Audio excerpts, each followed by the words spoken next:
E os judeus, que hoje não acreditam em Jesus, não tem Jesus como Messias, melhor dizendo, né?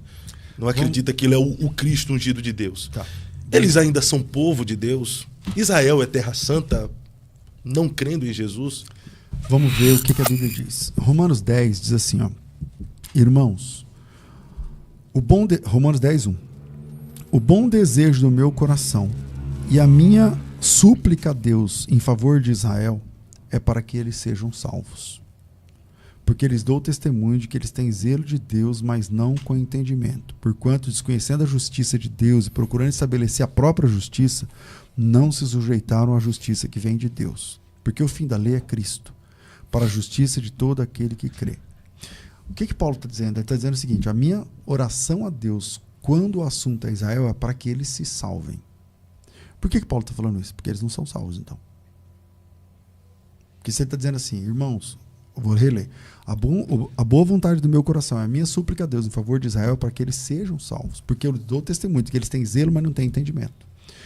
Para Paulo, a partir do momento dessa transição da primeira aliança para a nova aliança, os judeus agora, se eles quiserem ser salvos, eles precisam receber Jesus como Salvador único e suficiente. Sem isso não tem salvação. Mas é povo de Deus pela velha aliança? Porque o único puro, o sangue puro ainda de Deus deixado na terra é Israel, porque Jesus veio deles, né? Então, mas vamos lá. Israel não tem sangue de Deus. A gente não pode falar isso.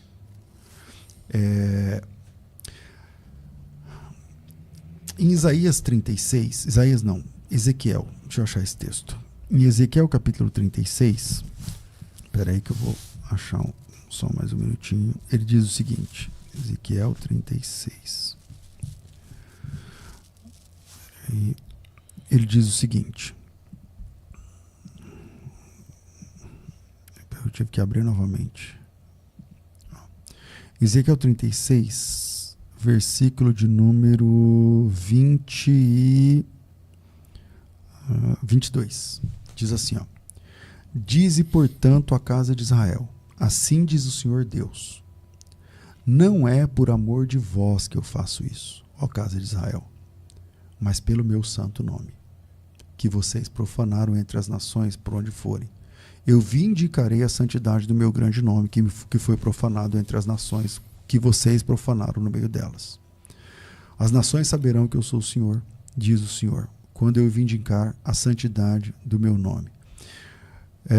Tomar-vos-ei dentre as nações e vos congregarei de todos os países, e então aspergirei água pura sobre vocês, e vocês ficarão purificados. De todas as vossas imundícies, de todos os vossos ídolos, eu vou dar para vocês um coração novo, colocarei dentro de vocês um espírito, o meu espírito. Tirarei de vocês o coração de pedra e colocarei o coração de carne, porei dentro de vocês o meu espírito. O que Deus está falando? E ele está falando para Israel. Está dizendo, ó casa de Israel, não é por amor a vocês que eu vou fazer o que eu vou fazer. Não é porque vocês são bons. É porque eu sou bom. É isso que Deus está dizendo. Eu vou vindicar a santidade do meu nome. Como que eu vou fazer isso? Eu vou tirar vocês dentre as nações. Esse é o contexto da diáspora. Eles estavam espalhados entre as nações da Mesopotâmia. E eu vou aspergir água pura sobre vocês. Eu vou trocar o coração de vocês. Eu vou colocar o meu espírito. Ele está falando de coisas que só vão acontecer na nova aliança, bicho. Jesus, o profeta aqui está falando de coisas que só vai acontecer na nova aliança. Ou seja, a nova aliança não é uma falha no sistema. Ela está profetizada o tempo inteiro nas Escrituras. O tempo inteiro o assunto termina na nova aliança. O texto que eu li agora de Romanos capítulo 10, ele fala assim, minha oração por Israel é que eles sejam salvos, porque eles têm zelo, mas não têm entendimento. Porquanto, desconhecendo a justiça de Deus, procurando estabelecer a sua própria, não se sujeitaram à justiça que vem de Deus, porque o fim da lei é Cristo. Então, os judeus são povo de Deus? Olha, hoje, historicamente falando, o povo de Deus é aquele que se submete à vontade de Deus. E a submissão à vontade de Deus está na pessoa de Jesus Cristo. Pergunta, a igreja é povo de Deus? É. Então acabou. Então o judeu, para se tornar povo de Deus de verdade, ele tem de se submeter à nova aliança, se batizar, receber Jesus Cristo como Salvador, que é o que o apóstolo Paulo está dizendo nesse texto. O bom desejo do meu coração, a minha oração a Deus por Israel é que eles sejam salvos. Paulo trata eles como irmãos? Ou como pessoas que precisam ser evangelizadas? Como pessoas que precisam ser evangelizadas. Então há uma idolatria por trás de Israel pela igreja brasileira, né? De novo, vai na conta do dispensacionalismo. O dispensacionalismo, ele gera essa ideia, porque aí o pessoal vai dizer, não, existem dois povos de Deus. Então, peraí. Você acredita que um judeu é salvo por ser judeu? Eu não. Então. Mas tem muita gente que acredita que é salvo por ser judeu, independentemente dos erros. Ou seja, então existe salvação fora de Cristo. Porque o cara não crê que Jesus é o Salvador.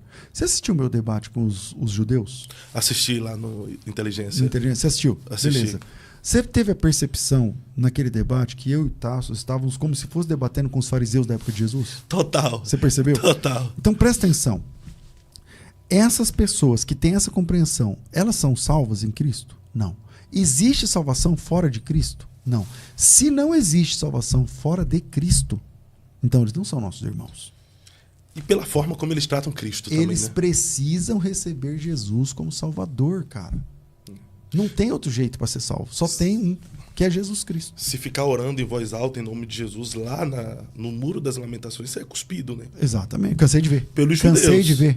Cansei de ver. Tem uma rua lá em Jerusalém. Eu trabalhei em Israel muitos anos, né? Tem uma rua lá em Jerusalém, eu não sei se... Eu vou falar aqui, não sei se dá para você achar pelo Google Maps. Chama Mea Shearim. Essa rua é uma rua de judeus ultra-ortodoxos. Eu não sei se você conhece judeu ultra-ortodoxo. Tem um judeu ortodoxo, que tem aquele peote, que fica tal. Tem o ultra-ortodoxo. O ultra-ortodoxo, ele é o que o judeu ortodoxo quer ser quando crescer. Você está entendendo? É que não sai sem kippah. Não apenas. É um monte de coisas. Para eles, os judeus ortodoxos é tudo desviado. Eles são a Deus e amor do negócio, entendeu? Do negócio. Beleza. Os messiânicos então é inimigo. Desculpa a né? brincadeira aí, o pessoal da Deus e amor, foi só uma brincadeira. Os messiânicos então é inimigo, né? Não. Nenhum judeu considera messiânico como judeu. Nenhum judeu, foi bom você falar, nenhum judeu considera messiânico, judeu messiânico como judeu realmente. Se você fala que Jesus é Deus não. Se você fala que Jesus é o Salvador, você já não é judeu, na cabeça dos judeus. É deserdado. Por algumas famílias. O judeu messiânico é a coluna do meio. Ele nem é judeu para os judeus e nem é cristão para os cristãos. Porque ele não crê que Jesus é Deus, então não é nosso irmão. Não crê, e crê que Jesus é o Messias, então não é judeu. Eles estão num limbo, entende? Mas voltando. Tem essa rua chamada Mea Shearim, onde tem os judeus realmente ortodoxos. Assim, o cara é ultra-ortodoxo, ultra, xiita, não sei o que lá. Se você passa nessa rua, então quando eu vou lá com alguns amigos, falo, eu vou te levar em Mea Shearim para você ver como é que é, porque parece que você volta à Idade Média nessa rua. Aí os caras andam de carroça, é muito legal. Aí eu falo assim, vamos lá. Aí vamos. Aí eu falo assim, mas deixa eu dar uma olhada no seu look lá no hotel. Eu falo, deixa eu dar uma olhada, porque se você tiver algum apetrecho cristão, eles não apenas cospem, eles te batem, eles vão para cima de você. Vão pra cima de você. Entende? Aquilo que você já viu no muro. Você foi lá no muro? Não fui. Mas você já viu os vídeos? Então, que o pessoal cospe no rosto. Cospe o quê? Xinga. Tal. Eu já vi até agredindo pelo um pregador menos que vai lá. Cospe no chão. Pelo menos. O mais educado ele vai cuspir pelo menos no chão. Entende? Eles odeiam Jesus. Eles odeiam Jesus. Então, dizer que esse povo é povo de Deus é complicado, né? Então, para mim, eles são... Jesus é o grande marco, porque o Novo Testamento faz com que o Antigo Testamento chegue a um fim, nesse sentido. Isso é Hebreus 8, finalzinho de Hebreus capítulo 8, diz assim, vamos lá. Ele lê lá o texto de Isaías 31, eis que vem dias, que firmarei uma nova aliança, e não sei o que e tal. E aí ele fala assim, quando ele diz nova, torna antiquada a primeira. Aquilo que se tornou antiquado e envelhecido está prestes a desaparecer. O Novo Testamento, Fábio, não começa quando Jesus nasce, começa quando ele morre. Porque a Bíblia diz em Hebreus 9 que onde há testamento precisa acontecer a morte do testador. Porque um testamento não tem validade enquanto o testador vive. Seu pai te deixou uma fazenda no testamento, mas ele está vivo, então a fazenda é dele. A fazenda vira sua no testamento quando teu pai morre. Quando Jesus morre, o Novo Testamento começa. O Brasil já teve 7 constituições. A que vale é de 1988. Não significa que as outras são ruins. Elas serviram para chegar na de 1988. A que vale é a de 1988. Na Bíblia tem 2 testamentos. O que vale é a nova aliança. Porque a velha, a primeira aliança, ela foi até chegar em Jesus. Que é isso que Paulo diz assim, ó. Essa é a terceira e última vez que eu leio esse texto, para não ficar repetitivo. Romanos 10. Irmãos, o bom desejo do meu coração e a minha súplica, a minha oração a Deus em favor de Israel é para que eles sejam salvos. Porque eu dou testemunho de que eles têm zelo de Deus, mas não têm entendimento. Porquanto, desconhecendo a justiça de Deus e procurando estabelecer a sua própria justiça, não se sujeitaram à justiça que vem de Deus. Porque o fim da lei é Cristo. Ou seja, a lei desemboca em Cristo. Para que serve a lei? A lei serve para mostrar que você sozinho não se salva. Deus, ele fala assim, vocês querem o céu? Então, anota aí 10 coisas. Faz aí. Quem consegue fazer? Quem que sai ileso dos 10 mandamentos? Ninguém, cara. Ninguém. Você não consegue? Igual o meme do Silvio Santos. Não consegue, né? Então, tá bom. Então, se você não consegue, eu vou te dar um mecanismo, que é o sacrifício. Aí é o sacrifício desde o começo. Você não consegue? Então você precisa de sangue. Você precisa ir ao sacrifício. Expiação. A expiação. Tudo tem a ver com sacrifício o tempo todo. O tempo todo tem a ver com sacrifício. O Adão pecou, sacrifício. Falamos agora há pouco.